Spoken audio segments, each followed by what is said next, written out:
Bonjour tout le monde, alors j'avais très envie aujourd'hui de vous parler d'un énorme coup de cœur que j'ai eu pour un premier roman qui est paru aux éditions Mémoire d'Encrier en début d'année. C'est le roman de Jean-Christophe Folly, Benoît Blues. Voilà, je vous montre la magnifique couverture, comme c'est si bien le faire, les éditions Mémoire d'Encrier. C'est un roman qui m'a beaucoup touchée parce qu'il parle d'amitié, il parle d'identité. Et puis aussi comment parfois, même avec les plus proches, on n'imagine pas ce qu'ils vivent et comment ils ressentent les choses. Et c'est vraiment de ce dont parle ce roman, mais avec énormément de subtilité. C'est très intelligemment écrit. En fait, on suit l'histoire de Benoît et Geoffrey. Alors, ils vivent à Paris, on est dans la fin des années 80. Ils sont en CE2 dans la même école, ils vont se rencontrer. Et ils vont devenir amis, les meilleurs amis du monde, ceux qui ne se sépareront jamais. Et voilà, ils vivent leur enfance, leur adolescence ensemble. Tout se passe très bien. La seule particularité, si on peut dire, hein, c'est que Benoît est noir et Geoffrey est blanc. Ça ne pose évidemment aucun souci pour leur amitié. Et puis on va les voir évoluer, les études, le mariage, le travail. Et ils vont petit à petit s'éloigner sans pour autant ne plus se voir. Mais des distances vont se créer et Benoît va décider de mettre fin à ses jours. Et suite à cet événement dramatique, Geoffrey est évidemment effondré. Et il récupère des mains de la mère de Benoît les carnets dans lesquels Benoît posait ses idées, ses projets, sa vie. Et en fait, Geoffrey va vite être désarçonné complètement par la lecture de ces carnets, parce qu'il se rend compte finalement que Benoît ne vivait pas les choses de la même manière que lui.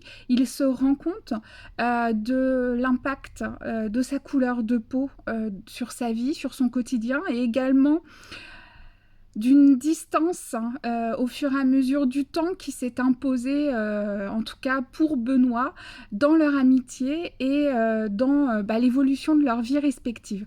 C'est un roman qui est extrêmement bien construit parce qu'on découvre ça au fil du temps avec plein de personnages secondaires qui vont venir se mêler au récit et nous faire comprendre finalement ce que Benoît a pu vivre, comment il l'a vécu et puis comment aujourd'hui Geoffrey réceptionne les choses et l'impact que ça va avoir dans sa vie. C'est particulièrement bien écrit pour un premier roman, c'est assez quand même bluffant. Il y a énormément de dialogues, il y a beaucoup de choses en fait qui passent par le dialogue dans ce livre. On sait que le dialogue dans un roman, ça peut être un peu un piège. Et là, c'est particulièrement bien rythmé, très crédible. On sent vraiment la conversation entre les gens, les échanges de propos et les tons qui sont utilisés. Alors, c'est peut-être aussi parce que l'auteur est acteur, il a l'habitude de répliques, de dire un texte. En tout cas, c'est vraiment très, très intéressant dans la structure.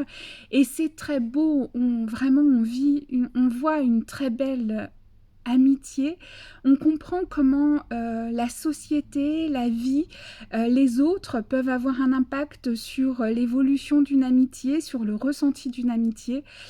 C'est vraiment un roman. Alors, il y a plein de sujets, il y a plein de choses à aborder dans ce livre. Hein, je vous le disais, l'amitié, l'identité, le racisme, les années 80-90 en France. Enfin bref, il y a énormément de sujets à aborder. Donc, je suis ravie ce soir de recevoir Jean-Christophe Folly pour en discuter avec lui.